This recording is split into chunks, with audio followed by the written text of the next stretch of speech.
नमस्कार दोस्तों, स्वागत है आपका अपने YouTube channel CG vacancy hub में। यदि आप इस चैनल में नए हैं तो इस चैनल को तुरंत से सब्सक्राइब कर लें ताकि इस चैनल में आने वाली सभी प्रकार की जानकारी का नोटिफिकेशन आपको मिल सके। आज हम बात करेंगे कार्यालय मुख्य चिकित्सा एवं स्वास्थ्य अधिकारी बिलासपुर छत्तीसगढ़ के अंतर्गत निकली संविदा पदों पर भर्ती के बारे में। तो इसके लिए जो संविदा पद है उनके लिए वॉक इन इंटरव्यू का आयोजन किया जाएगा और इसके लिए जो वॉक इन इंटरव्यू होगा वो 4 अप्रैल 2022 से 11 अप्रैल 2022 तक आयोजित किया जाएगा।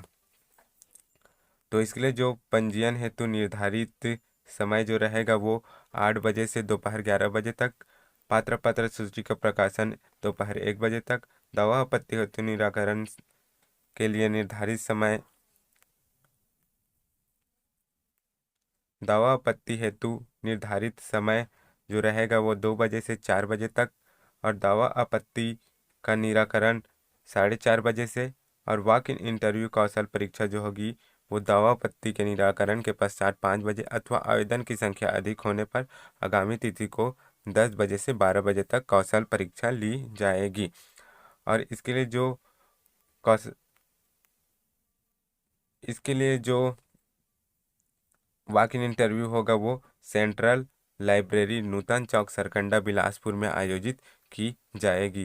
तो देखते हैं इसके लिए कौन कौन से पद है और कब कब इनका वॉक इन इंटरव्यू है। तो सबसे पहले जो पद है वो है स्टाफ नर्स। इसके लिए 16,000 सैलरी दी जाएगी। 14 पदों पर भर्ती होनी है। शैक्षणिक योग्यता जो रहेगी वो BSc nursing post basic BSc nursing या जर्नल नर्सिंग जो कि GNM होना चाहिए।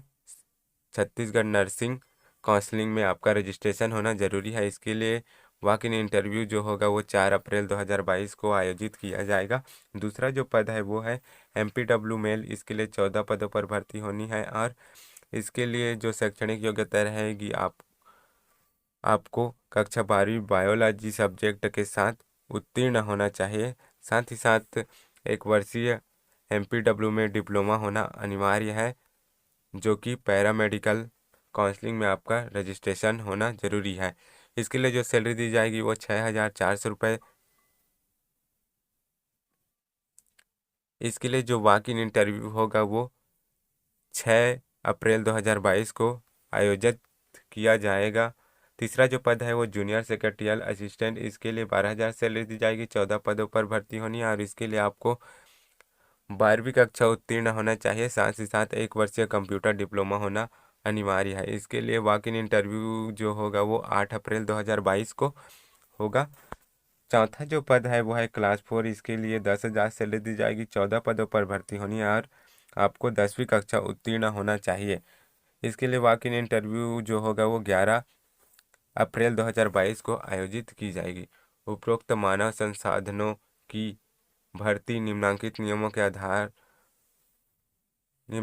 नियमों को ध्यान में रखकर किया जाएगा। यह नियुक्ति 15वें वित्त आयोग के अधीन होगी, अतः समस्त कर्मचारी 15वें वित्त आयोग के होंगे। और इसके लिए आगे देखते हैं। भर्ती जिला स्तर पर गठित स्वास्थ्य समिति के माध्यम से किया जाएगा।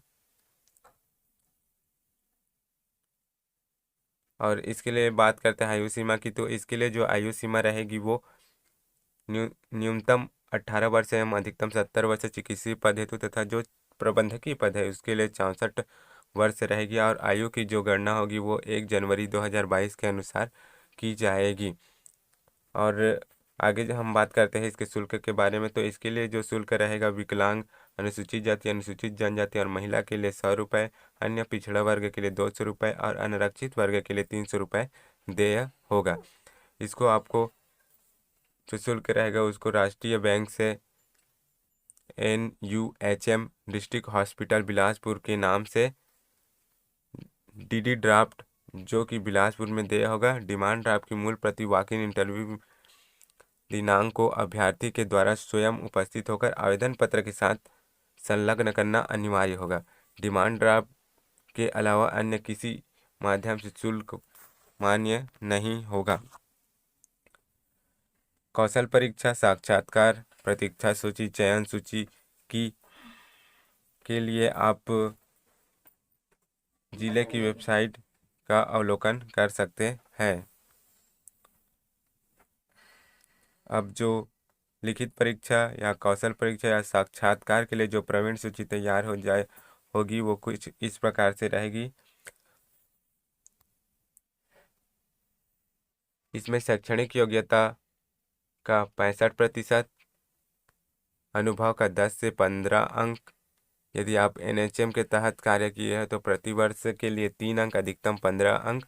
और यदि आप सामान्य अभ्यर्थी हैं तो प्रत्येक वर्ष के लिए 2 अंक एवं अधिकतम 10 अंक दिया जाएगा।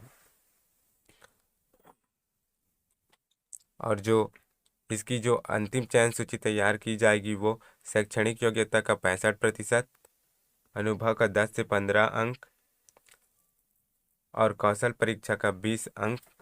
इसी प्रकार से प्रवीण सूची तैयार की जाएगी। कौशल परीक्षा के अभ्यर्थी को कौशल परीक्षा में कुल 40% अंक अर्जित करना अनिवार्य होगा। 40% अंक अर्जित करने की दशा में उम्मीदवार को अपात्र माना जाएगा, अर्थात यदि आप 40% अंक अर्जित नहीं करते तो आपको अपात्र माना जाएगा। इसके लिए इन पदों के लिए जो जिले के मूल निवासी है उनको प्राथमिकता दी जाएगी। यदि जिले के मूल निवासी न मिलने की स्थिति में अन्य जिले के पात्र अभ्यर्थियों को मेरिट सूची में क्रमानुसार प्राथमिकता दिया जाएगा। पद क्रमांक 4 के लिए प्रवीण सूची शैक्षणिक योग्यता के प्रतिशत के आधार पर बनाई जाएगी। आगे अब इसके जो आवेदन के प्रारूप है उसके बारे में बात करते हैं। तो जो आवेदन का प्रारूप रहेगा वो कुछ इस प्रकार से रहेगा, जिसे आपको भरकर वॉक इन इंटरव्यू में उपस्थित होना होगा। तो आज के वीडियो में बस इतना ही। धन्यवाद दोस्तों।